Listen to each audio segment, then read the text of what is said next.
इतिहासच माहिती नाहीये, ज्यांना इतिहास माहिती करूनच घ्यायचा नाहीये, अशी लोक कधीही आपलं भविष्य उज्ज्वल करू शकत नाहीत. आणि म्हणून आपला इतिहास खऱ्या अर्थाने आपल्याला माहिती असला पाहिजे. म्हणून आजचा हा सगळा नामविस्तार दिनाचा कार्यक्रम आयोजित केलेला आहे. प्राध्यापक विजयानंद जामकर सर मला त्या दिवशी भेटले आणि ते म्हणाले की नामविस्तार दिनावरती तुम्हाला बोलायचं आहे. मला गेल्या 20 वर्षामध्ये एक गोष्ट प्रामुख्याने आठवते की महात्मा फुलेंची जयंती असो, सावित्रीबाई फुलेंची जयंती असो, डॉक्टर बाबासाहेब आंबेडकरांची जयंती असो, या सर्व जयंत्या आणि दलित चळवळींच्या अनुषंगाने जे ज्या काही कार्यक्रम येतात त्यावेळेस मुद्दाम होऊन आम्हाला बोलण्यासाठी प्रवृत्त केल्या जातं. आणि मित्र म्हणून आमचे जामकर सर त्यांनी दिलेला आदेश हे मी प्रेमाचा आदेश असे समजतो. प्रवृत्त एक चांगल्या अर्थाने की या विषयामध्ये मराठी विषयाच्या प्राध्यापकांचा अभ्यास असतो. आमचे होंडे सर इथे बसलेले आहे. एकूण चळवळ आणि या चळवळीमध्ये असणारी जी लोक आहेत या लोकांची नावं जरी पाहिलीत तुम्ही तर तुमच्या लक्षात येईल की ही सगळी मंडळी मराठी विषयाचे अभ्यासक प्राध्यापक राहिलेले आपल्याला दिसतात. म्हणजे दलित पॅन्थरचा जर सगळा इतिहास जर तुम्ही काढला तर या दलित पॅन्थरमध्ये आलेली ही सगळी मुलं किंवा तरुण ही सगळी मराठी विषयाचे लेखक तरी होते, मराठी विषयाचे अभ्यासक तरी होते, अन्यथा मराठी विषयाचे कुठल्या तरी विद्यापीठामध्ये ते प्राध्यापक असलेले आपल्याला दिसतात. म्हणजे 2 तास व्याख्यान चालणार आहे हे निश्चित आहे. त्यामुळे कोणीही गडबड करायची नाहीये. घाबरून जाऊ नका. मी 30 मिनिटांमध्ये माझा विचार तुमच्या समोर ठेवण्याचा प्रयत्न करतो. आम्हा घरी धन शब्दांचीच रचने, शब्दांचीच शस्त्र यत्ने करू, शब्दची अमुच्या जीवीचे जीवन, शब्द वाटू धन धन लोका, असं संत तुकाराम महाराजांनी सांगितलं. आणि आपण सर्वजण या शब्द पंढरीचे वारकरी आहोत. मी कुठलाही शब्द मुद्दामून वापरतो आहोत. पंढरी हा शब्द सुद्धा मुद्दामून या वाक्यामध्ये उपयोजनात आलेला आहे. कारण दीन दलित बहुजन कष्टकरी या सर्व माणसांचं दैवत कोणतं असेल तर पंढरपूरचा विठ्ठल आहे असं आपण मानतो, इथल्या श्रमकरी कष्टकऱ्यांचं. आणि याचा प्रत्यंतर सुद्धा आपल्याला वेळोवेळी आलेला आपल्याला दिसते. विषय असा आहे की समाज म्हणजे परिवर्तनवादी चळवळीने नामांतराच्या चळवळीला काय दिलेले आहे. आणि प्रंबाळकर नावाचा एक कवी, दलित कवी, त्यांच्या कवितेमध्ये असं म्हणतात की शब्दांनीच पेटतात घरेदारे देश आणि माणसे सुद्धा. शब्दांनीच पेटतात घरेदारे देश आणि माणसे सुद्धा, शब्द विझवतात आगही शब्दांनी पेटलेल्या माणसांमधली. इतकी ताकद शब्दांमध्ये असते. परंतु एखाद्या समूहाला आवाजच नसेल तर त्यांच्याकडे असणाऱ्या शब्दांना काय किंमत आहे असा एक प्रश्न त्या निमित्ताने माझ्या डोक्यामध्ये येऊन जातो. आणि वर्षानुवर्षांपासून काही मूठभर लोकांनी असं म्हटलं जातं, पण माझं असं म्हणणं आहे अवतार सर की मूठभर लोकांपेक्षा खूप लोकांनी खूप लोकांवरती प्रचंड अन्याय केलेला आहे असं माझं या संदर्भातलं मत आहे. आणि या अन्याय आणि अत्याचाराच्या विरोधामध्ये जी लोक पेटून उठली ही लोक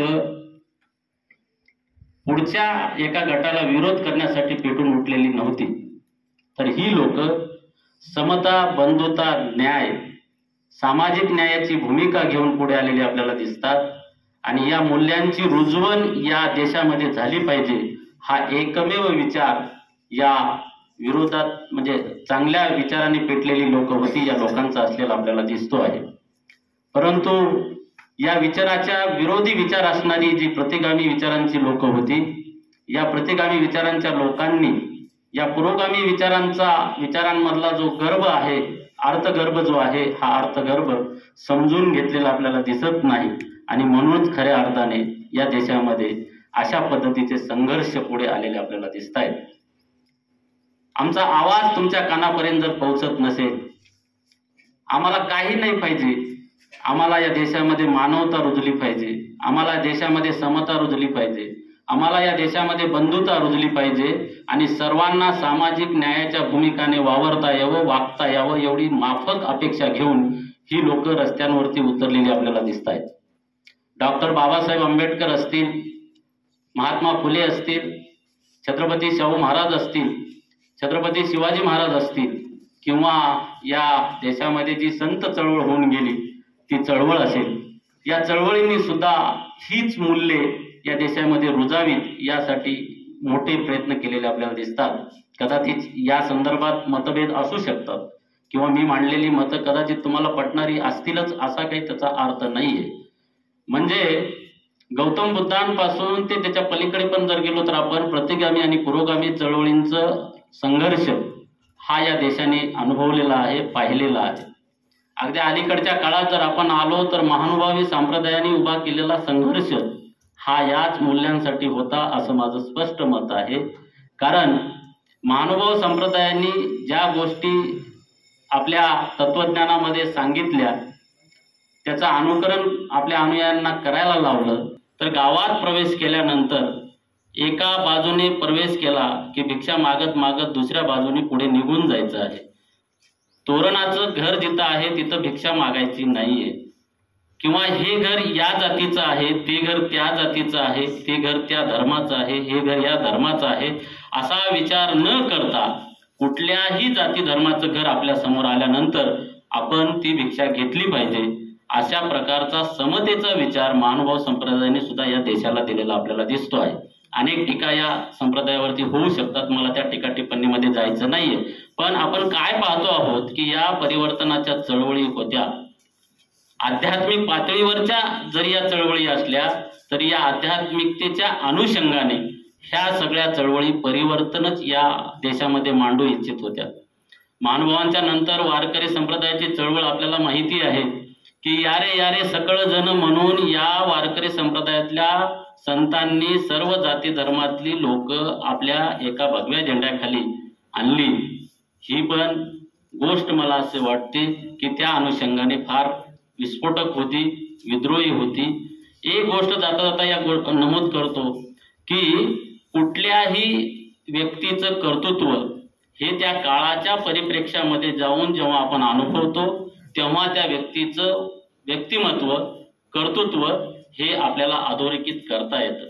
जर समजा आजच्या काळाच्या कसोट्या लावून संत ज्ञानदेवांच्या वडिलांचं जे कर्तृत्व आहे हे जर आपण मोजायला लागलो तर शून्य आपल्या समोर येतो. पण संत ज्ञानेश्वरांचे वडील विठ्ठलपंत कुलकर्णी यांनी संपूर्ण आश्रम व्यवस्थाच मोडीत काढली आणि गृहस्थ आश्रमातून संन्यास आश्रमात आणि संन्यास आश्रमातून गृहस्थ आश्रमात जो प्रवेश केला, हे काय आहे? हा विद्रोह आहे, हा विस्फोटक विचार आहे. आणि हा विचार मला अतिशय महत्वाचा वाटतो या चळवळीच्या अनुषंगाने. नंतरच्या काळात संत ज्ञानेश्वरांवरती टीका झाली. फुल्यांनी सुद्धा सार्वजनिक सत्यधर्म नावाचं जे पुस्तक लिहिलं त्याच्यामध्ये सुद्धा महात्मा फुल्यांनी खूप टीका संत ज्ञानेश्वरांवरती केलेली आपल्याला दिसते. परंतु बारकाईने जेव्हा आपण त्यांचा अभ्यास करायला लागतो तेव्हा त्यांचे विचार त्या काळाच्या परिप्रेक्ष्यामध्ये विस्फोटक होते आणि विद्रोही होते असे आपल्याला म्हणता येते. अनेक गोष्टी आहेत. कर्नाटकामध्ये लिंगायत संप्रदाय उदयास आला महात्मा बसवेश्वरांच्या नेतृत्वाखाली आणि या महात्मा बसवेश्वरांनी सुद्धा हा कोणाचा नच म्हणावे, हा अमुचा असेच म्हणत जावे अशा पद्धतीचे वचन लिहिली. आणि यामधून आम्ही भारताचे सर्व लोक, मी नसून आम्ही, आपलेपणा, आमचे आहेत या ज्या भावना आहेत या भावना तिथे अधोरेखित होताना आपल्याला दिसतात. म्हणजे मला एकूण सांगण्याचा मुद्दा असा आहे की गेल्या 1000-2000 वर्षामध्ये ज्या काही परिवर्तनाच्या अनुषंगाने विचार सांगितले गेले, चळवळी झाल्या, तर या परिवर्तनाच्या चळवळींचा विचार त्या त्या काळाच्या परिप्रेक्ष्यामध्ये जेव्हा आपण करू तर त्या त्यावेळेस त्या चळवळींचं महत्त्व आपल्या लक्षात येईल असे मला वाटते. महात्मा फुले, सावित्रीबाई फुले, डॉक्टर बाबासाहेब आंबेडकर, छत्रपती शाहूंचं कार्य सगळं आपल्याला ज्ञात आहे. मला एक या नामविस्तार दिनाच्या निमित्ताने एक 4-5 प्रश्न माझ्या मनात पडले. ते प्रश्न मी आधी तुमच्यासमोर उद्धृत करतो. ते प्रश्न असे आहेत की डॉक्टर बाबासाहेब आंबेडकर यांचे नाव विद्यापीठास देण्यासाठीचा प्रथम प्रयत्न कोणी कोणी केलेला आहे? एक, आणि हा प्रश्न मला असे वाटते की तुम्हाला पण पडलेला असायला पाहिजे. दुसरा प्रश्न असा आहे की मराठवाडा आणि डॉक्टर बाबासाहेब आंबेडकर यांचे नाते काय होते आणि काय आहे? तिसरा प्रश्न असा आहे की आभाळा एवढी उंची असणारे, ज्यांची उंचीच आपण मोजू शकत नाहीत, असे डॉक्टर बाबासाहेब आंबेडकर यांचे नाव एखाद्या विद्यापीठाला द्यायचे असेल तर ती गौरवाची बाब होती. पण या नामांतराच्या मुद्द्याला सर्व स्तरातून विरोध का झाला, हाही एक मोठा प्रश्न मला असे वाटते की उपस्थित करण्यासारखा आहे. आणि नामविस्तार झाल्यानंतर म्हणजे 1978ला नुसती घोषणा झाली, तर त्या घोषणेनंतर ज्या काही मराठवाड्यात जातीय दंगली उसळल्या, या का उसळल्या, या मागचं कारण काय आहे? आणि शेवटचा प्रश्न की नामांतर चळवळीने नंतरच्या काळाला काय दिलेलं आहे? हे 4-5 प्रश्न घेऊन आपल्याला नामविस्तार दिनाच्या अनुषंगाने चर्चा करता येईल. मित्रहो, आभाळा एवढी उंची असणारा माणूस असं आपण जेव्हा म्हणतो, तेव्हा डॉक्टर बाबासाहेब आंबेडकरांचं संपूर्ण कर्तृत्व आपल्या डोळ्यासमोर घेऊन या. मला ते काही तुम्हाला सांगण्याची आवश्यकता आहे असं वाटत नाही. मनुस्मृती दहन, महाडचा सत्याग्रह, काळाराम मंदिर सत्याग्रह, स्त्रियांच्या हक्कासाठी त्यांनी लढा दिला, शेतकऱ्यांच्या हक्कासाठी त्यांनी लढा दिला, ओबीसीला न्याय मिळावा यासाठी त्यांनी आपल्या मंत्रिपदाचा राजीनामा दिला. हिंदू कोड बिल स्त्रियांसाठी त्यांनी आणलं, पण ते स्त्रियांना समजलं नाही, हे दुर्दैव आहे. ज्यावेळेस हिंदू कोड बिल बाबासाहेबांनी आणलं त्यावेळेस स्त्रियांनी सगळ्यात जास्त विरोध केला. त्याच्यानंतर दीनदलितांच्या न्याय हक्कासाठी तर डॉक्टर बाबासाहेब आंबेडकर लढलेच. याबरोबरच डॉक्टर बाबासाहेब आंबेडकरांनी मूक नायक, बहिष्कृत भारत, जनता, समता असे वृत्तपत्र चालवले. हे मुद्दामून मी तुमच्यासमोर उल्लेख करतो आहे. मला माहिती आहे की हे सगळं तुम्हाला माहिती आहे, पण माझा जो प्रश्न आहे की आभाळा एवढी उंची असणाऱ्या या माणसाचं नाव एखाद्या विद्यापीठाला द्यायचं असेल तर ते गौरवाने आणि सर्व एकमताने द्यायला हवं होतं. ज्या नंतरच्या काही गोष्टी झाल्या, त्या जातीय दंगली गावगाव उसळल्या आणि या जातीय दंगलींमध्ये अस्पृश्य, दीनदलित, बहुजन वर्गावरती खूप मोठा अन्याय आणि अत्याचार झाला. त्या अन्याय अत्याचाराच्या गोष्टी जर आपण पाहायला लागलो, सांगायला लागलो, तर तुमच्या डोळ्यात आजही अश्रू येतील. अशा पद्धतीचे अन्याय आणि अत्याचार इथल्या दीनदलितांवरती झाले. या संदर्भाचे विवेचन व्हावं. जर समजा कसल्याही प्रकारची तक्रार न करता डॉक्टर बाबासाहेब आंबेडकरांचं नाव जर या विद्यापीठाला सर्व सहमतीनं दिलं असतं तर या पुढच्या गोष्टी टळल्या असत्या का, हाही माझ्या डोक्यात प्रश्न आहे. माझं या संदर्भाने एक मत असं आहे की या गोष्टी अजिबात टळल्या नसत्या, कारण ह्या गोष्टी होणारच होत्या. फक्त नामविस्तार दिन किंवा नामविस्ताराचं निमित्त ह्या सगळ्या गोष्टीला मिळालं आणि नंतर सगळ्या जातीय दंगली, आपल्या मनातील द्वेष, गावागावामध्ये असणारे एकमेकांच्या मनातले तेढ या अनुषंगाने उपस्थित झाले आणि गावातल्या कारभारी लोक जे होती या लोकांवरती प्रचंड प्रमाणात अन्याय आणि अत्याचार केलेला आपल्याला दिसतो. हे वास्तव आहे. तुम्ही नामविस्तार दिनाचा आणि नामांतराची चळवळ जेव्हा वाचायला लागाल तेव्हा तुमच्या लक्षात येईल की 4 ऑगस्टला माझं थोडंसं सूत्रबद्ध चालल्यामुळे, सूत्रात सांगायचं असल्यामुळे माझं थोडंसं विवेचन इकडे तिकडे होऊ शकतं. यांनी दोन्ही सभागृहामध्ये डॉक्टर बाबासाहेब आंबेडकरांचं नाव या विद्यापीठाला दिलं पाहिजे म्हणून सहमती घेतली आणि सहमती घेतल्याबरोबर मराठवाड्यामध्ये दंगली उसळायला लागल्या. गावांमध्ये एकमेकांवरती अन्याय आणि अत्याचार व्हायला लागले.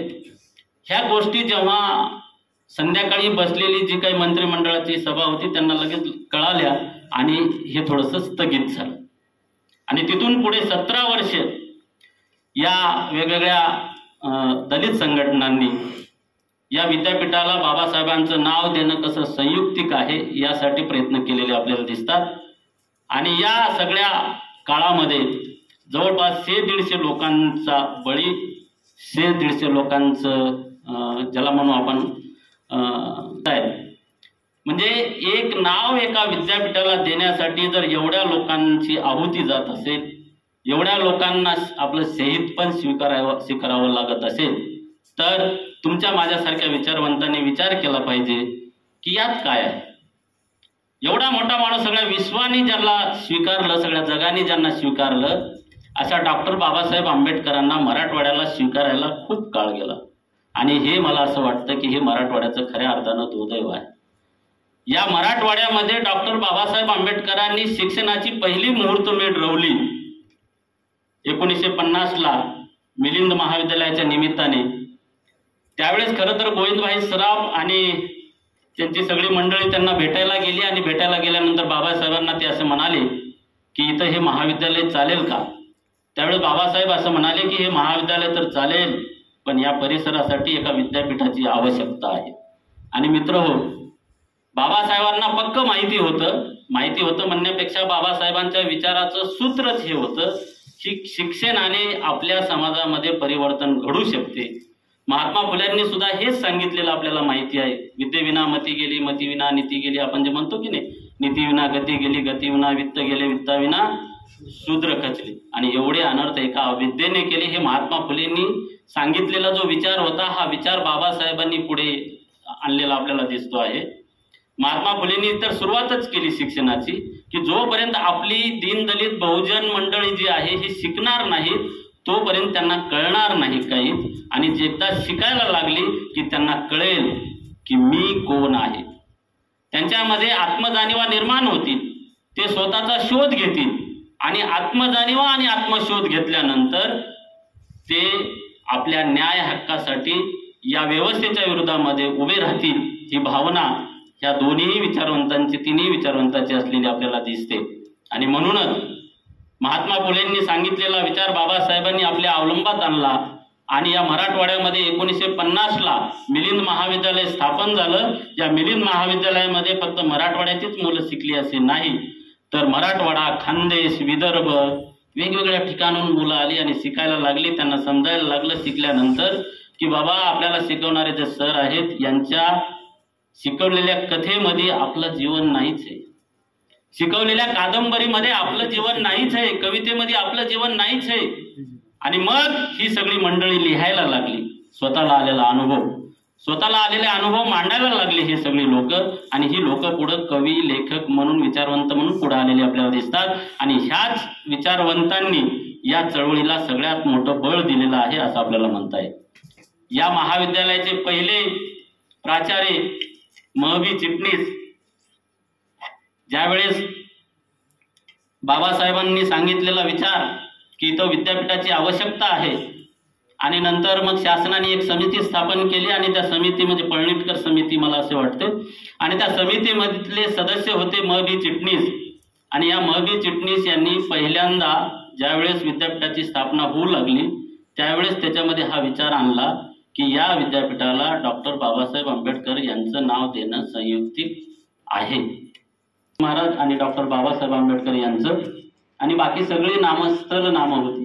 मराठवाडा असावं किंवा प्रतिष्ठान असावं, पैठण असावं, वेरूळ असावं, अजिंठा असावं, दौलताबाद, काय जे असेल ते, देवगिरी असावं, अशा पद्धतीची नावे द्यावीत अशी ही चर्चा त्या समितीमध्ये झाली. पण महबी चिटणीसांनी डॉक्टर बाबासाहेब आंबेडकर यांचं नाव पहिल्यांदा समोर आणलं आणि त्यांनी सांगितलं की मराठवाड्यामध्ये शिक्षणाचं काम करण्यासाठी डॉक्टर बाबासाहेब आंबेडकर यांनी मिलिंद महाविद्यालयाची स्थापना केली. आणि त्यांनी त्यावेळेस बोलून दाखवलं होतं की या परिसरासाठी एका विद्यापीठाची सुद्धा आवश्यकता आहे आणि म्हणून शिक्षणातलं काम त्यांचं मोठं आहे या मराठवाड्यासाठी आणि म्हणून त्यांचं नाव या विद्यापीठाला देणं संयुक्तिक आहे असा विचार त्यांनी मांडला. परंतु त्यावेळेस तो विचार काही स्वीकारला गेला नाही आणि नंतर मराठवाडा विद्यापीठ या नावानं या मराठवाड्यामध्ये 1958 साली विद्यापीठ सुरू झालं. म्हणजे एकूण देशाच्या पातळीवर जर पाहिलं तर 100 वर्षानंतर आपल्या परिसरामध्ये विद्यापीठ सुरू झालेलं आहे. म्हणजे 1858ला बाकी देशामध्ये विद्यापीठं आली आणि 1958ला मराठवाड्यामध्ये विद्यापीठ आलं. म्हणजे आपण 100 वर्षे शिक्षणाच्या संदर्भात मागास होतो.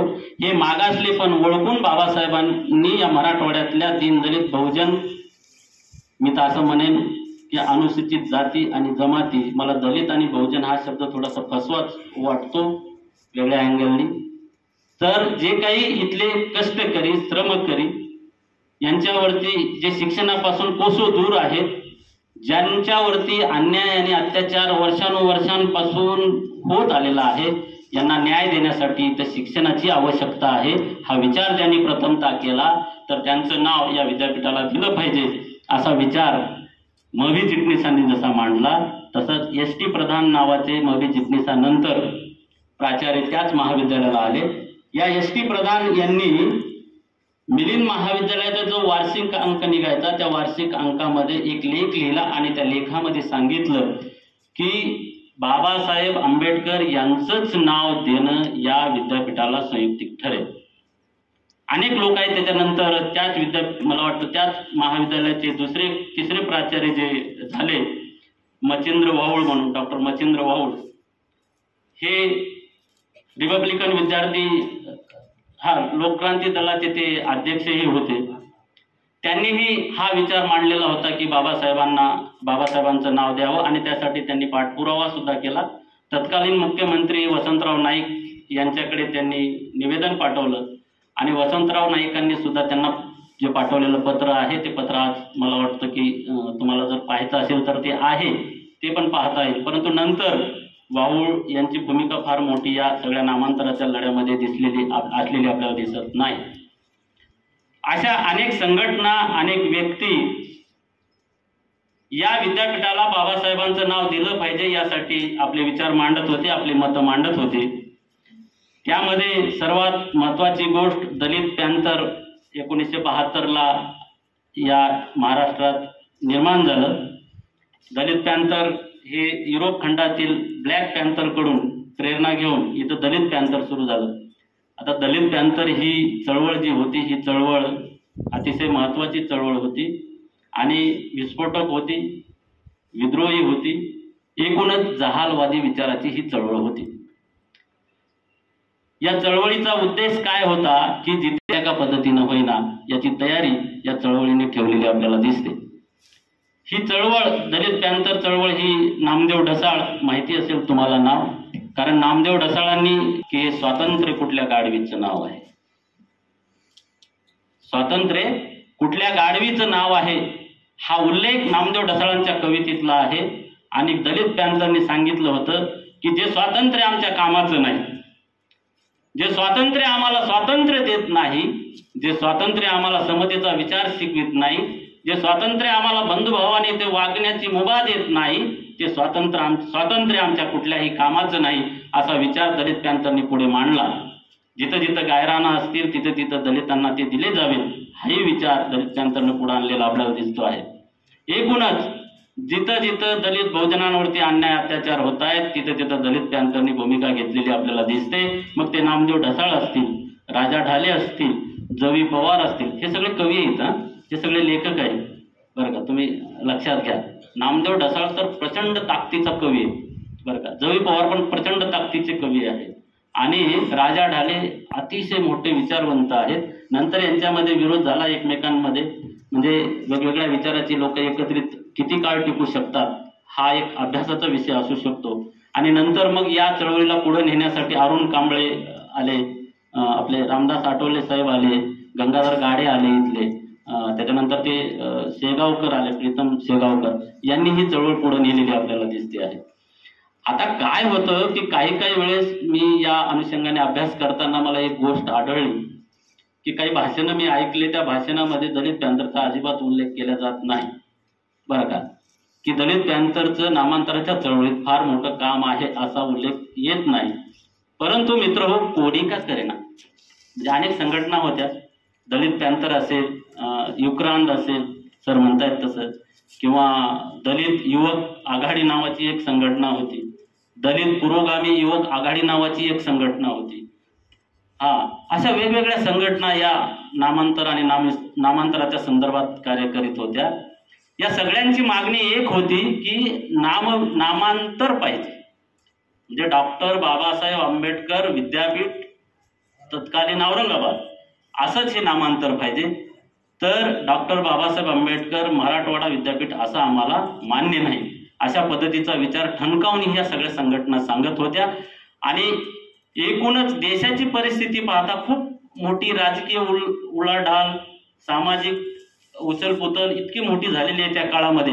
म्हणजे 74-75 नंतर, म्हणजे 74ला हे सगळे मुद्दे आले 60 पासूनच, पण 74-75 नंतर या देशात आणीबाणी लागू झाली आणि सगळीकडे अस्वस्थता निर्माण झाली. त्या अस्वस्थतेत सुद्धा ही मंडळी टिकून होती. या मंडळींची मागणी चालूच होती, सुरूच होती. आणि 1977 हे काळ तर फारच धामधुमीचं झालं. वसंतदादा पाटील मुख्यमंत्री असताना मागितलेली मागणी म्हणजे काय होऊ शकतं बघा. एक उल्लेख मला या निमित्ताने फार मनाला चटका देऊन गेला की वसंतदादा पाटील मुख्यमंत्री असताना छत्रपती संभाजीनगरमध्ये आले आणि सर्व दलित संघटना एकत्रित येऊन त्यांच्याकडे निवेदन देण्यासाठी गेल्या. तर वसंतदादा पाटलांच्या गाड्या तिथं न थांबता निघायला लागल्यानंतर एक दलित महिला तिने आपल्या कडेवरती असणारं 1-2 वर्षाचं बाळ, हे बाळ त्या वसंतदादा पाटलांच्या गाड्यांसमोर फेकून दिलं. म्हणजे काय बघा ना, की बाबासाहेबांचं नाव या विद्यापीठाला दिलं पाहिजे यासाठी ही लोक प्रयत्न करीत असलेली आपल्याला दिसतात. ती मुलगी मला वाटतं अजूनही आहे.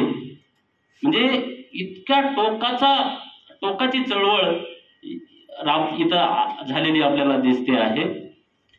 अशा अनेक घटना आहेत की ज्या घटना मी तुमच्या समोर सांगू इच्छितो. कारण संपूर्ण 77चं काळच असं गेला, वर्ष असं गेलं की खूप चळवळी झाली.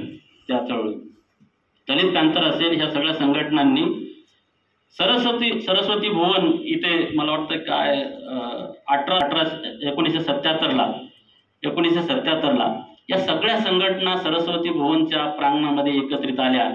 तर ती मागणी ही नामांतराची नव्हती तिथं, पण तिथं ह्या संघटना एका उद्देशाने एकत्रित आल्या होत्या. तो उद्देश असा होता की दलित तरुण जे शिकतायत यांना शिष्यवृत्तीमध्ये वाढ मिळावी, या उद्देशाने ते एकत्रित आल्या होत्या. आणि त्यातून एक कृती समिती निर्माण झाली आणि त्या कृती समिती निर्माण झाल्यानंतर त्या मुद्द्यांमध्ये नामांतराचा आणि नामांतराचा मुद्दा होता. आणि मग असं ठरलं की या सर्वच संघटनांनी, मग त्याच्यामध्ये एबीपी पण होती, त्याच्यामध्ये डाव्या उजव्या विचारसरणीच्या सगळ्या संघटना होत्या सगळ्या.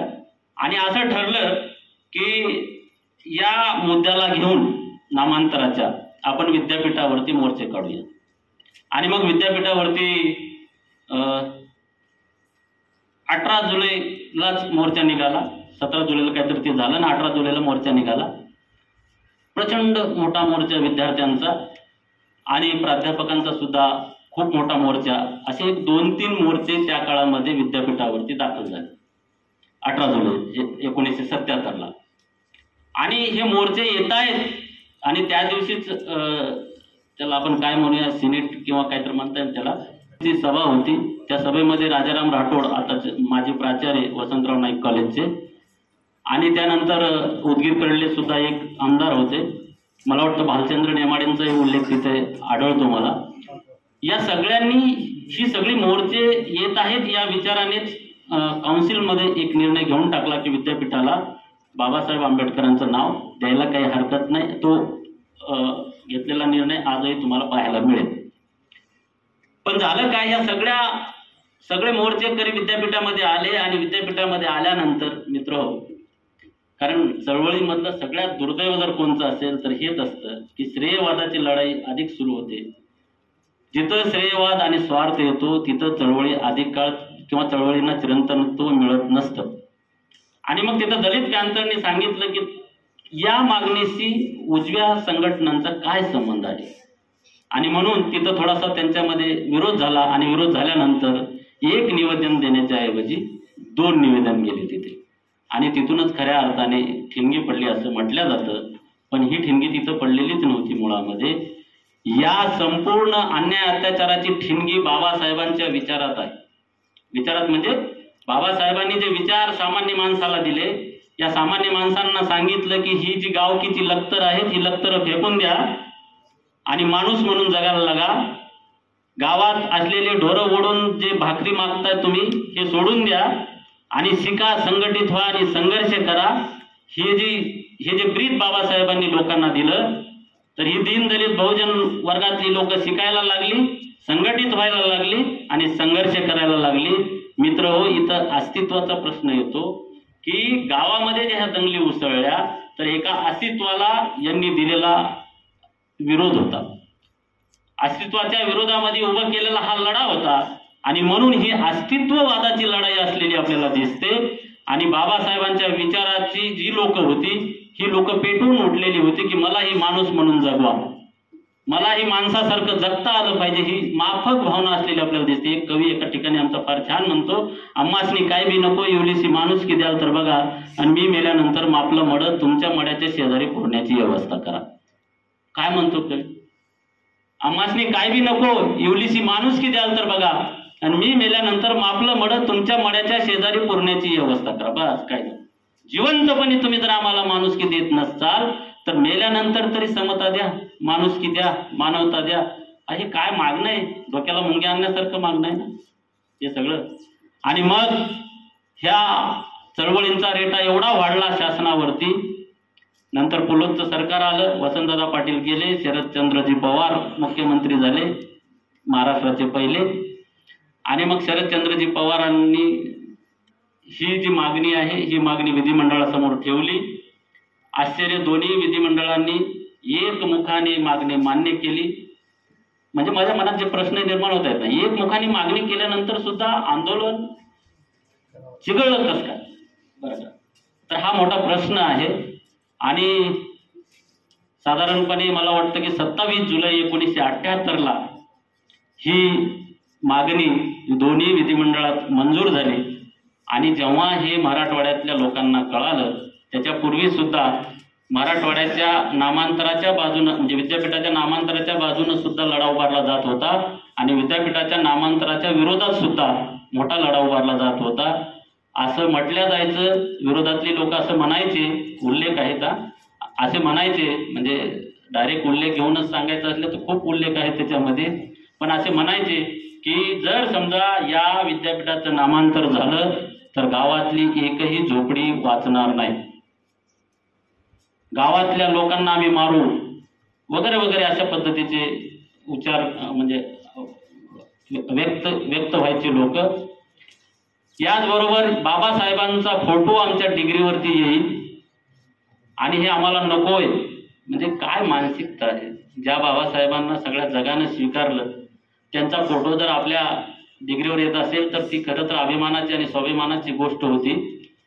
पण असा नेरेटिव्ह सेट करण्यात आला की हे काही योग्य नाहीये. म्हणजे अशा अनेक गोष्टी विरोधात सुद्धा होत असलेल्या आपल्याला दिसतात. नामांतराच्या बाजूने मोर्चा निघाला की नामांतराच्या विरोधात सुद्धा मोर्चे निघत असत. म्हणजे ही ठिणगी हळूहळू चालूच होती. पण 28 जुलैपासून पुढचे 11-12 दिवस हा मराठवाडा अत्यंत वेगळ्या पद्धतीने वेगळ्या संकटाला एका वेगळ्या संघर्षाला सामोरं गेलेला आपल्याला दिसतो. जनार्दन मावाडे नावाचे नांदेडचे पॅन्थर, त्याचबरोबर कोचीराम कांबळे नावाचे पॅन्थर परभणीचे, यांची जर हत्या तुम्ही जर वाचली तर तुमच्या लक्षात येईल किती क्रूरपणे या लोकांना मारण्यात आलं. कशामुळे? कोचीराम कांबळेंना तर म्हटलं जायचं की जय भीम म्हणू नको आणि मग मारायची. म्हणजे अशा पद्धतीचं वातावरण या मराठवाड्यामध्ये झालेलं आपल्याला दिसते. अनेक नावं आहेत सांगण्यासारखी. याच्यात स्त्रियांची नावं सुद्धा आहेत की संगीता बनसोडे असेल, सुहासिनी बनसोड असेल, प्रतिभा तायडे, अविनाश डोंगरे, चंदन कांबळे, दिलीप रामटेके, रोशन बोरगावकर, असे अनेक नाव आहेत शहीदांची. हा जो चंदन कांबळे आहे ना, हा चंदन कांबळे कोचीराम कांबळेचा वंशज, म्हणजे हे ती लढाई वंशा परंपरागत पुढत आलेली आपल्याला दिसते. म्हणजे अशा पद्धतीनं एकमेकांना माणूस म्हणून तर फारच हिंस्र वागणूक दिल्या गेली. दलितांच्या झोपड्याच्या झोपड्या जाळल्या गेल्या, घराच्या घर जाळल्या गेले. सगळे गावातली दलित लोक, जे बहुजन लोक होते, हे विस्थापित झाली. म्हणजे अशा पद्धतीनं मराठवाडा जळत होता की असं वाटत होतं की हा मराठवाडा खरोखरच संतांच्या संस्काराखाली वाढलेला आहे काय. म्हणजे असा विचार तुमच्या माझ्यासारख्या विचारवंतांच्या मनात येऊन जातो आणि नंतर ही लढाई खूप काळ 17 वर्ष लढावी लागली. लॉंग मार्च निघाले जोगेंद्र कवाड यांचा. नंतर गौतम वाघमारे नांदेडचे आमचे, त्यांनी आत्मदहन करून घेतलं स्वतःचं की जर नामांतराचा प्रश्न मिटत नसेल तर. हे सगळं झाल्यानंतर सुद्धा आज आपण या शहीदांकडे किती लक्ष देतो हाही एक महत्त्वाचा प्रश्न आहे. या शहीदांचे प्रश्न खूप मोठे आहेत. त्यांचे स्मारक उभारलेत, त्या स्मारकाला साधे कठडे सुद्धा नाही. त्यांचे घरं, गौतम वाघमारेचं घर असेल नांदेडमधलं, आज त्यांचे कुटुंब कुठल्या अवस्थेमध्ये जगतायत, पोचीराम कांबळेंचे कुटुंब कुठल्या अवस्थेमध्ये जगता आहेत, याकडे मला असं वाटतं की नामांतरामध्ये लढलेल्या संघटनांनी कितपत लक्ष दिलं हाही एक प्रश्न माझ्यासमोर या निमित्ताने उभा राहतो. परंतु मित्रहो, या माणसांनी स्वतःचं स्वत्व न सांभाळता, स्वतःचा संसार न सांभाळता बाबासाहेबांचं नाव या विद्यापीठाला दिलं पाहिजे एकाच विचाराने भारित होऊन ही लोक लढत होती आणि त्याचंच प्रत्युत्तर म्हणून खऱ्या अर्थानं 14 जानेवारी 1994 आपल्या या विद्यापीठाचा नामविस्तार करण्यात आला. परंतु त्याच वेळी एक दुसरं विद्यापीठही या मराठवाड्यात निर्माण करण्यात आलं. त्यामागचा उद्देश काय होता हे मी सांगण्याची तुम्हाला आवश्यकता नाहीये. तुम्ही फार मोठे विचारवंत आणि अभ्यासक आहेत. काही मुद्दे मुद्दाहून मी सोडून जातो की का 2 विद्यापीठं निर्माण झाले याचाही अभ्यास या मुलांनी केला पाहिजे. आणि हे विद्यापीठाचा नामविस्तार झाल्यानंतर सुद्धा ज्या दिवशी नामविस्तार झाला असं जाहीर करायचं होतं त्या दिवशी किंवा त्याचे पुढे 8 दिवस याच मराठवाड्यामध्ये म्हणजे गावोगाव संरक्षण द्यावं लागलं. हे काय परिस्थिती आहे. म्हणून नामदेव ढसाळ जे म्हणतात की हे स्वातंत्र्य कुठल्या गाडवीचं नाव आहे. खरंच स्वातंत्र्य आहे का या देशामध्ये? जर एखाद्या महात्म्याचं नाव या विद्यापीठाला द्यायचं असेल तर आपल्याला गावोगाव संरक्षण लावावं लागतं. म्हणजे अशा अनेक घटनांचा उल्लेख या निमित्ताने मला असे वाटते की करता येते. शेवटी एक गोष्ट नमूद करतो की या नामांतर चळवळीनं आपल्याला काय दिलं, तर या नामांतर चळवळीनं आपल्याला सगळ्यात महत्त्वाचा मुद्दा दिला की बाबासाहेबांचे समतेचे, बंधुतेचे, सामाजिक न्यायाचे विचार या मातीत या नामांतर चळवळीने रुजविले खऱ्या अर्थाने. आणि मग डॉक्टर बाबासाहेब आंबेडकर हे तुमचे, माझे, आपले आहेत हे सगळ्यांना वाटायला लागलं खऱ्या अर्थाने. तोपर्यंत मला नाही वाटत की 1990-94 पर्यंत किंवा 1980 पर्यंत बाबासाहेबांना या मराठवाड्यानं स्वीकारलेलं होतं. परंतु नामांतर चळवळीने डॉक्टर बाबासाहेब आंबेडकर घराघरापर्यंत नेले. डॉक्टर बाबासाहेबांचा विचार घराघरापर्यंत नेला. इथल्या दलितांना शिक्षणासाठी प्रवृत्त केलं, शिक्षणासाठी घेऊन आले, शिकवलं, मोठे केले, विचारवंत झाले. पुढच्या काळामध्ये हे फक्त या नामांतर चळवळीचंच यश होतं असं मी मानतो. या नामांतर चळवळीमुळे पुढच्या काळात ज्या ज्या काही संस्थांना नावं देण्यात आली त्या संस्थांना नावं देताना कुठल्याही प्रकारचं आंदोलन, मोर्चे काढण्याची आवश्यकता भासली नाही. म्हणून आपल्या इथं माहिती असेल तुम्हाला की संत तुकडोजी महाराजांच्या नावाने विद्यापीठ सुरू झालं, संत गाडगेबाबांच्या नावाने विद्यापीठ सुरू झालं, आपलं सावित्रीबाई फुलेंच्या नावाने पुण्यासारख्या ठिकाणी सावित्रीबाई फुलेंचं नाव दिलं गेलं. पण कसल्याही प्रकारचं आंदोलन नाही, कसल्या प्रकारचा मोर्चा नाही, गपगुमानपणे ते नाव देण्यात आलं. छत्रपती शिवाजी महाराजांचं नाव देण्यात आलं. ह्या ज्या घटना आहेत ना, या घटनेमागं नामांतराची चळवळ ही कारणीभूत होती. नामांतराच्या चळवळीकडे बघूनच पुढच्या कुठल्याही संस्थांना नाव देण्यासाठी कसल्याही प्रकारचं आंदोलन इथल्या विचारवंतांना, इथल्या लेखकांना, इथल्या बहुजनांना, इथल्या दलितांना करण्याची आवश्यकता भासली नाही. हे नामांतर चळवळीचं यश होतं. आणि सगळ्या परिवर्तनवादी चळवळींनी नामांतर चळवळ यशस्वी व्हावी यासाठी आपापल्या परीनं प्रयत्न केलेले आपल्याला दिसतात. ज्या ज्या ठिकाणी अन्याय अत्याचार झाले त्या ठिकाणी जाऊन भेटण्याचं काम सुद्धा वेगवेगळ्या समाजातल्या लोकांनी सुद्धा केलेलं आपल्याला दिसते आहे. म्हणून ही नामांतर चळवळ मला असे वाटते की नाम विस्तारापर्यंत जाईपर्यंत फक्त काय झालेलं आहे महत्वाची घटना, तर बाबासाहेब घराघरापर्यंत पोहोचले. आज प्रत्येकाला वाटतं आहे बाबासाहेब माझे आहेत. ही भावना या नामांतर चळवळीमुळे आपल्यामध्ये निर्माण झाली. नंतर वेगवेगळ्या संघटना आल्या, त्या संघटनांनी बाबासाहेबांना उचलून धरलं. माहिती असेल बाबासाहेब आमचेच आहेत. एखादी व्यक्ती आपण आमची आहे असं जेव्हा म्हणतो ना, तेव्हा दुसऱ्या व्यक्ती म्हणतात ती तुमचीच आहे, आम्हाला नको ती, बरं का. पण नामांतराच्या चळवळीने आणि दलितांच्या चळवळीने बाबासाहेब हे सर्वांचे आहेत हा विचार खऱ्या अर्थाने गेल्या 40 वर्षामध्ये लोकांपर्यंत नेला आणि ते नेण्यामध्ये यशस्वी झाले असं माझं स्पष्ट मत आहे. बाकी ग्रामीण चळवळ असेल, बाकी स्त्रीवादी चळवळी असतील, सगळ्या चळवळी असतील, याच्याशी फारसा संबंध आलेला आपल्याला दिसत नाही. पण अतिशय महत्त्वाची घटना शेवटी नमूद करतो हीच की बाबासाहेब आज प्रत्येकाच्या हृदयात आहेत, घरात आहेत. विद्यापीठाला नाव दिल्यामुळे ते आपल्या वहीत आहेत, पुस्तकात आहेत, आपल्या मनात आहेत आणि म्हणून इथून पुढच्या काळामध्ये बाबासाहेबांच्या विचाराचे आपण पायी होऊया एवढंच मी या निमित्ताने नमूद करतो. खूप काही सांगायचं होतं, खूप काही सांगून झालेलं आहे. शेवटी मी थांबतो. खूप खूप धन्यवाद.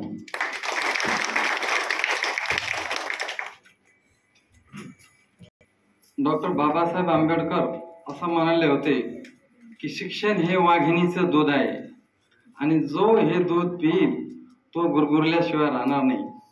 या उक्तीप्रमाणे डॉक्टर बाबासाहेब आंबेडकर यांचं नाव या विद्यापीठाला नामविस्तार झाल्यानंतर दिलं गेलं आणि हे यश खऱ्या अर्थानं आपल्या पुढं समोरचे विवेचन या ठिकाणी डॉक्टर मारुती घुगे सर यांनी केलं. खऱ्या अर्थानं या अनेक संघटना असतील, त्यांनी आपल्याला सर्व संघटना या ठिकाणी सांगितल्या. त्या संघटनामधील काही सदस्यांचं बलिदान या ठिकाणी नामविस्ताराच्या या प्रयोजनामुळे झालेलं आहे.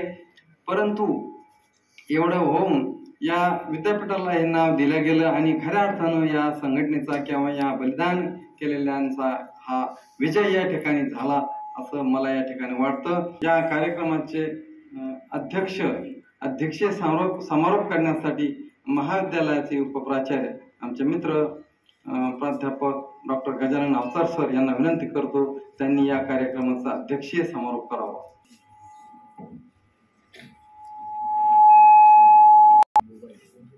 सांभाळून ठेवा राख जाळलेल्या घरांची, सांभाळून ठेवा राख जाळलेल्या घरांची, कारण संपली नाही अजूनही लढाई नामांतराची.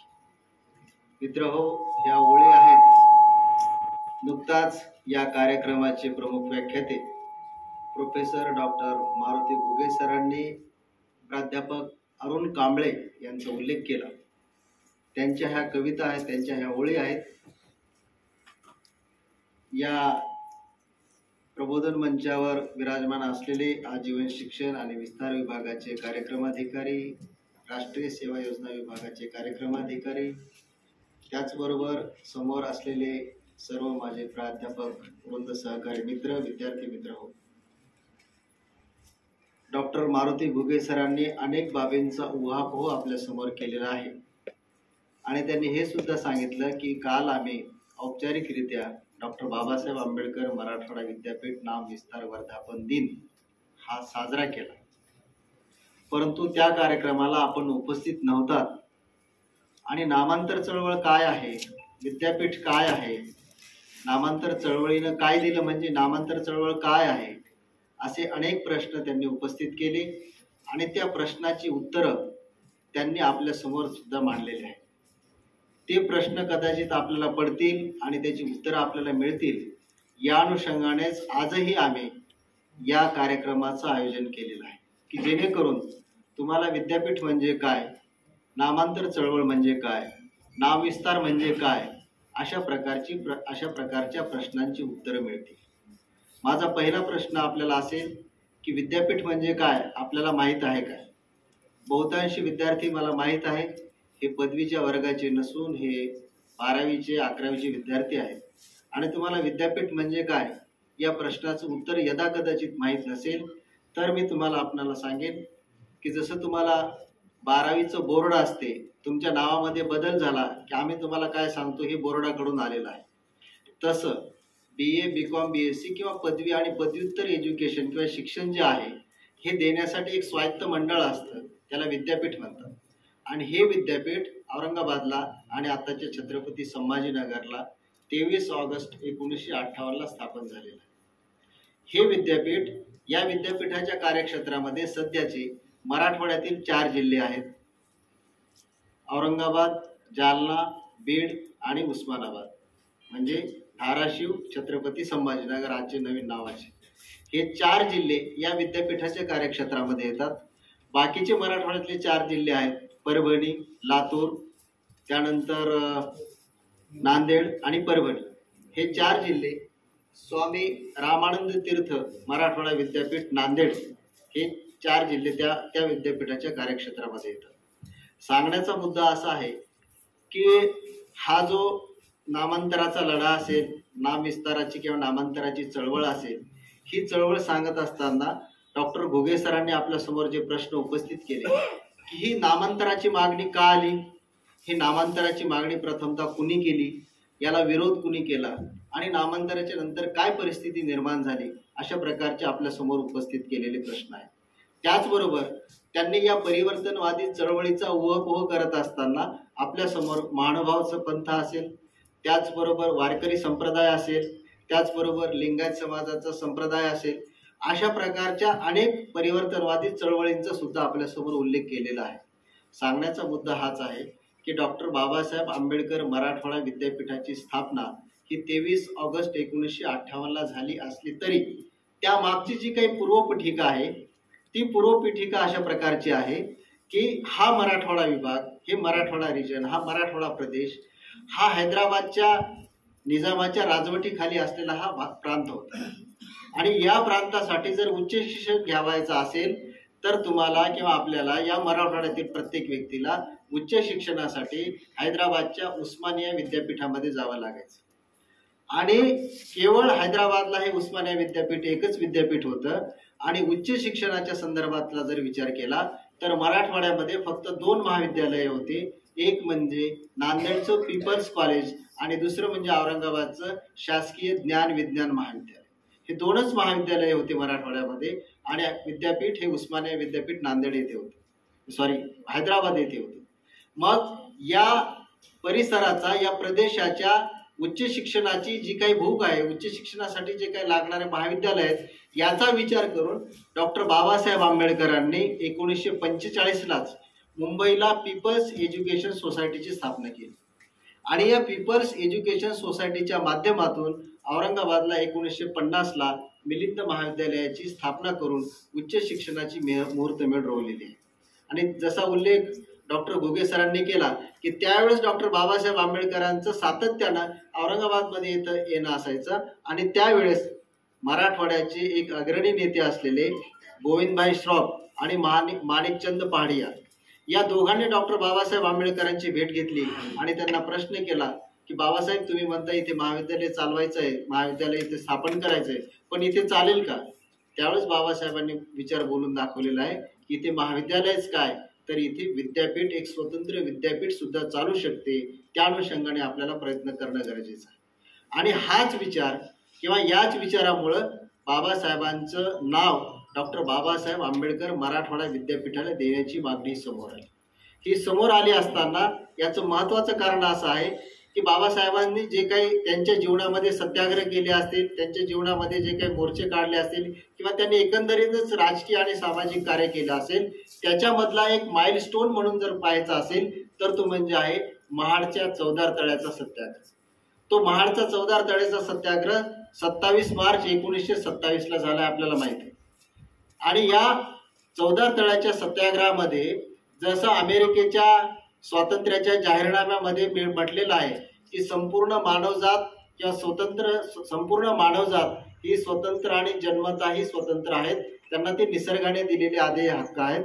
अशा प्रकारचा 4 जुलै 1776ला अमेरिकेमध्ये मानवी स्वातंत्र्याचा जाहीरनामा घोषित झाला होता आणि तोच धागा पकडून डॉक्टर बाबासाहेब आंबेडकरांनी 27 मार्च 1927ला महाडच्या चौदार तळ्याच्या संघाराच्या वेळेस हा जाहीरनामा उद्धृत केला आणि या देशातील सुद्धा प्रत्येक माणूस हा स्वतंत्र आणि हा निसर्गदत्त अशा प्रकारचा स्वतंत्र आहे, अशा प्रकारचा ठराव मांडला. त्याच महाडच्या चौदार तळ्याच्या सत्याग्रहामधून महात्मा गांधी की जय ही घोषणा डॉक्टर बाबासाहेबांनी त्यावेळेस दिली. त्याचबरोबर जय भवानी जय शिवाजी ही सुद्धा घोषणा डॉक्टर बाबासाहेब आंबेडकरांनी त्या महाडच्या चौदार तळ्याच्या सत्याग्रहाच्या वेळेस प्रथमतः दिलेली आहे. हा इतिहास आहे, हा इतिहास आपण वाचला पाहिजे.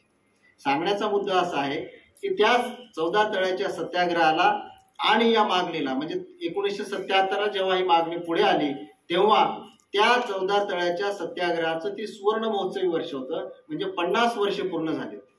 आणि हे 50 वर्ष पूर्ण झाल्यानंतर जे काही रिपब्लिकन पार्टी ऑफ इंडियामध्ये जे काही शकलं होती त्यांच्या फाटाफूट झाला. मग ते बॅरिस्टर दादासाहेब गायकवाड असतील, बॅरिस्टर खोब्रागडे असतील, दादासाहेब रुपवते असतील, यांचे रिपब्लिकनचे वेगवेगळे गट झाले. कारण डॉक्टर बाबासाहेब आंबेडकरांचं 6 डिसेंबर 1956 महापरिनिर्वाण झालेलं आहे. आणि त्यानंतर मग त्यांच्या सोबत असलेले जे काही कार्यकर्ते होते ते प्रत्येक जण स्वतःला मी प्रति बाबासाहेब आहे असं म्हणून घ्यायचे आणि म्हणून त्यांच्यामध्ये ते गट पडले. ते गट पडल्यानंतर तरुणांची एक पिढी पुढे आली आणि त्या तरुणांच्या पिढीमध्ये जे सरांनी उल्लेख केला त्याच्यामध्ये रामदास आठवले असतील, गंगाधर गाडे असतील, प्रीतम कुमार शेगावकर असतील, दयानंद मस्के असतील, अविनाश महातेकर असतील, जवी पवार असतील, अशा प्रकारचे किंवा प्राध्यापक जोगेंद्र कवाडे नंतर त्यांच्यामध्ये जॉईन झाले. तर अशा प्रकारच्या तरुणांचा एक गट निर्माण झाला. प्राध्यापक सर्वात महत्वाचं नाव म्हणजे प्राध्यापक अरुण कांबळे. अरुण कांबळेंचं नाव जर तुम्हाला अधिक माहिती घ्यायची असेल तर त्यांच्या आईची शांताबाई कांबळेचं एक आत्मकथन आहे, माझ्या जन्माची चित्रकथा. हे माझ्या जन्माची चित्रकथा हे शांताबाई कांबळेचं आत्मकथन, स्वकथन किंवा जे काही आत्मवृत्त म्हणतात ते तुम्ही वाचा. कृष्णाजी कांबळे त्यांचे वडील हे एक शिक्षक होते आणि हे शांताबाई कांबळे शिक्षिका पुढे त्या गट शिक्षणाधिकारी म्हणून त्या सेवानिवृत्त झाल्या. या दाम्पत्याचे पोटी जन्मास आलेले प्राध्यापक अरुण कांबळे यांनी या दलित पॅन्थरचं नेतृत्व आपल्याला पुढे त्यांनी केलेलं आपल्याला दिसते. आणि आपण बाबासाहेबांचं नाव विद्यापीठाला द्यावं अशा प्रकारची मागणी करूया. आणि सर्वानुमते त्यांनी तशा प्रकारचा ठराव घेतला. त्याच्यामध्ये विशेषतः हे लक्षात घेण्यासारखी गोष्ट आहे की केवळ दलित तरुण किंवा दलितांकडूनच ही मागणी आलेली नाही, तर त्याच्यामध्ये बहुतांशी सर्व बहुजन वर्गातले लोक होते. त्याच्यामध्ये पहिलं नाव प्राचार्य मवी चिटणीस की जे मिलिंद महाविद्यालयाचे प्राचार्य होते आणि ते प्राचार्य ब्राह्मण समाजाचे होते. ही बाब इथे महत्वाची अधोरेखित करण्यासारखी आहे. त्यांची नेमणूक डॉक्टर बाबासाहेब आंबेडकरांनी केली होती. त्याचबरोबर बापूराव जगताप असतील, अहिल्यादेवी रांगणेकर असतील, बॅरिस्टर बाबा दळवे असतील, बाबा आढाव असतील, त्याचबरोबर ॲडव्होकेट अंकुश भालेकर असतील, प्राध्यापक बाहा कल्याणकर असतील, हे सर्व जाती जमातीचे आणि बहुजन समाजाचे सर्वांनी मिळून डॉक्टर बाबासाहेब आंबेडकरांच्या नावाची मागणी केलेली आपल्याला लक्षात येते. पुढे मात्र त्या श्रेयवादावरून जसं घोगे सरांनी म्हटलं, या श्रेयवादावरून 2 गट पडले. एक विरोधी भूमिका झाली आणि दुसरी त्यांच्या मागणीची भूमिका झाली. अशा प्रकारचे वेगवेगळे 2 गट पडले. बाबासाहेबांच्या नावाच्या बद्दल जो काही विचार बाबासाहेबांनी मांडला की त्यांनी जे काही भौतिक सुख सुविधा असतील त्या भौतिक सुख सुविधेपेक्षा डॉक्टर बाबासाहेबांनी स्वाभिमानाला अतिशय महत्वाचं स्थान दिलेलं आहे.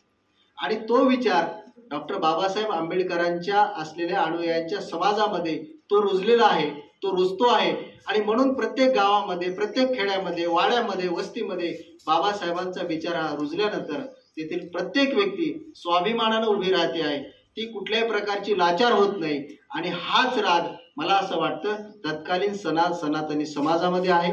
हाच राग आजही आपल्या भारतीय समाज व्यवस्थेमध्ये आहे. याचं कारण असं की आपल्या भारतीय समाज व्यवस्थेची घडणच अशी आहे की गाईला भाकर, मुंगीला साखर आणि माणसाला ठोकर अशा प्रकारची समाज व्यवस्था आपल्या या भारत देशाची आहे. आणि म्हणून आजही आपण पाहतो आहोत की परभणीमध्ये डॉक्टर बाबासाहेब आंबेडकरांच्या पुतळ्यापुढे असलेली भारतीय संविधानाची जी काही प्रतिकृती आहे ती प्रतिकृतीचा एक प्रकारची विटंबना केली जाते. सर्वात जास्त आपल्या देशामध्ये डॉक्टर बाबासाहेब आंबेडकरांच्या पुतळ्यांची विटंबना झालेली दिसते.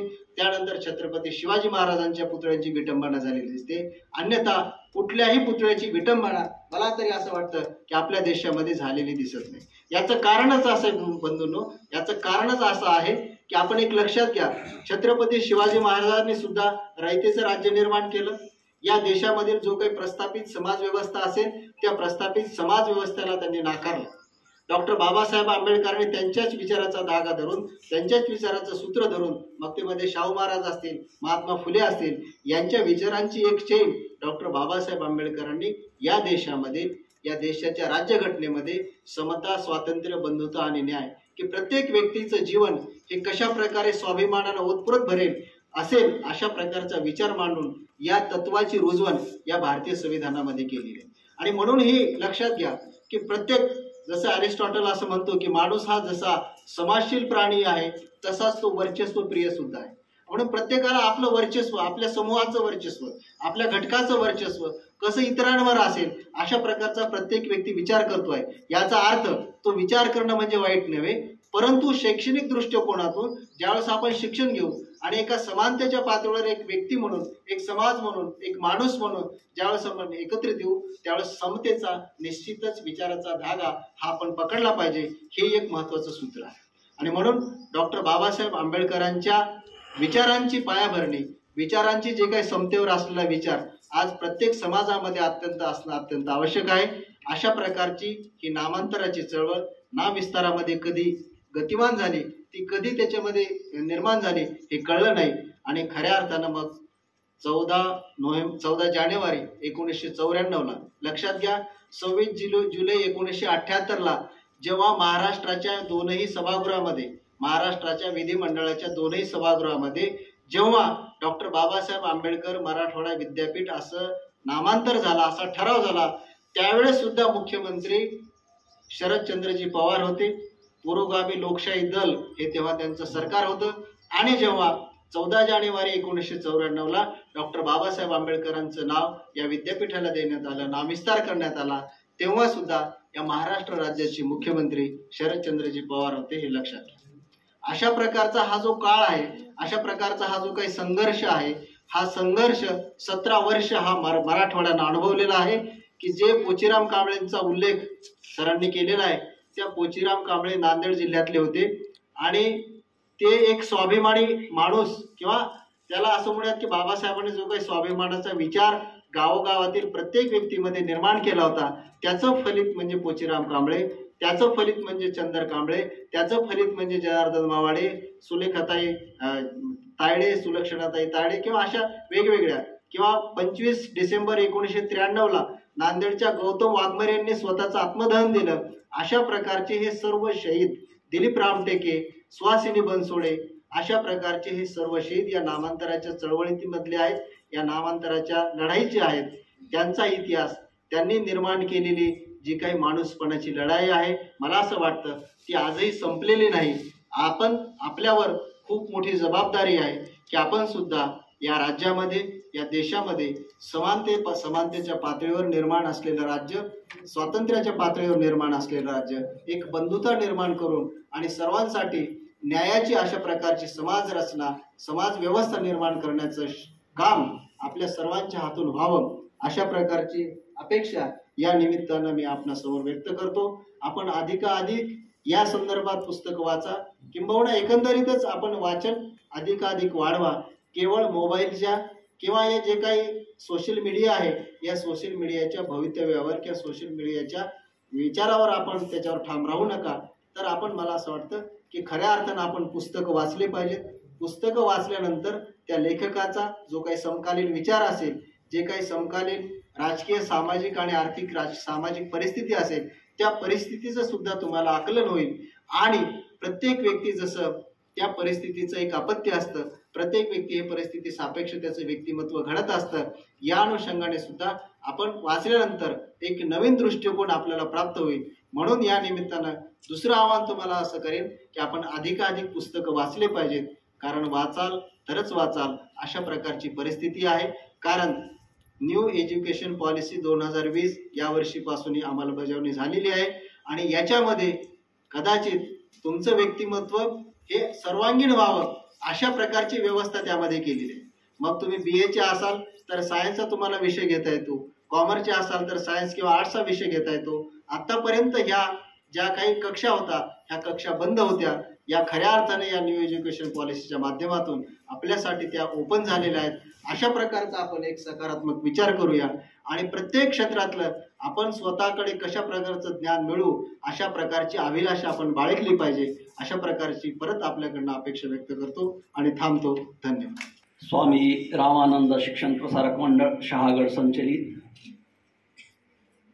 संचलित या महाविद्यालयाचे संत रामदास कलवांचो विज्ञान महाविद्यालया अंतर्गत जीवन शिक्षण आणि विस्तार विभाग व राष्ट्रीय सेवा योजना विभाग यांच्या संयुक्त विद्यमाने आज आयोजित परिवर्तनवादी चळवळीने नामांतराच्या चळवळीला काय दिले या विषयाला धरून आमचे मित्र प्राध्यापक डॉक्टर मारुती घुगे यांनी नामांतर चळवळ काय आहे, या नामांतरात चळवळीमध्ये ज्यांनी आपलं योगदान दिलं त्यांचा सखोल अभ्यास व इतिहास आपल्यापुढे मांडला. या अनुषंगानं मी त्यांचे तसेच या कार्यक्रमाचं अध्यक्षपद ज्यांनी भूषवलं आमचे सहकारी मित्र प्राध्यापक doctor Gajanan Avchar sir, junior महाविद्यालयाचे उपप्राचार्य प्राध्यापक डोईफोडे सर, राष्ट्रीय सेवा योजनेचे सहकारी मित्र प्राध्यापक डॉक्टर घोंगे सर, प्राध्यापक सुंदरराव गंडे सर अनुषंगानं आभार मानतो. या कार्यक्रमासाठी सदैव सेवेत तत्पर असणारे या महाविद्यालयाचे शिक्षक तर कर्मचारी नरहरी बनसोडे,